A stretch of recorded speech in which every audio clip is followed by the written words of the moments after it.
Byiza mwese nongeye kubasuza mwe mukomeje kurikirana Dizinote urubuga rubanyurizaho amasomo agiye atandukanye y'umuziki. Turahanga kugira ngo twigishanye duhugurane ku bigendanye n'umuziki, haba ku gucuranga ndetse no kukuririmba. Yes, uyu munsi mbazaniye cyangwa se nje kubabwira ku kintu abaririmbyi benshi bakora nk'ikosa ariko batazi ko ari ikosa.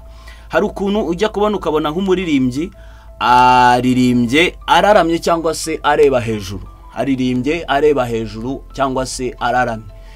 Bira bintu ntago bikora cyane kuko akenshi hari igihe umuntu abikora ari gukoresha mu muhogo. Ushobora kuguha urugero, he icyo ngicyo ni ikibazo. Mwanya wo kugira ngo urarame uvuge ngo he ushobora kujya hasi ahubwo ukavuga he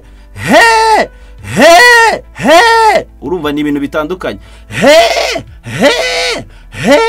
Na he ni ibintu bitandukanye. Gutya hasi iyo ugize down akenshi uri gukoresha munda, niyo mpamvu bakubwira yuko mwanya wo kugira ngo uzamure gutya ushobora kwangiza vocal cords yawe cyangwa se umuhogo wawe.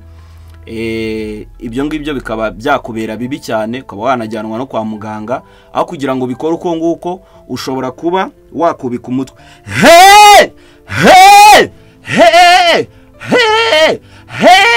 Urumva zatandukanye. Na ni ibintu bibiri bitandukanye. Yes, ngira ngo ako nakantu nari mbafitiye ku uyu munsi.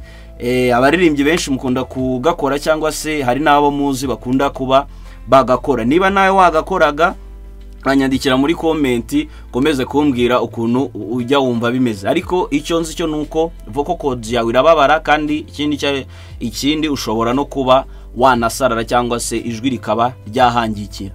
Mukomeze kugira rero ibihe byiza. Wifuza kuba waba umunyeshuri wa Dizinote ushobora kunyandikira kuri nomero uri kubona muri description.